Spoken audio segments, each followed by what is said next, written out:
So if a very young puppy is coming into your house that already has a dog or a cat in it, it could be a little intimidating, or the dog could just rush right up without any social skills and kind of harass the cat or dog. So you want to make sure that your dog or your cat that's already living in your house is comfortable with the dog before the dog is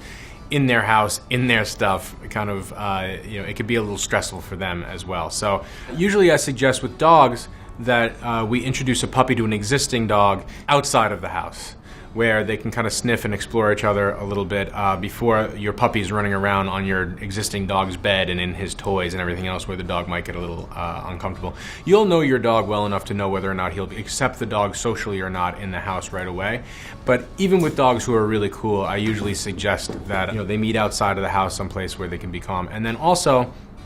I would have the puppy in an enclosed space such as this, in a long-term confinement area like an exercise pen, with something to chew to keep his attention while your dog comes and kind of explores them a little bit. Especially if the puppy isn't fully vaccinated, you want to be sure not to bring him outside to a high-risk area.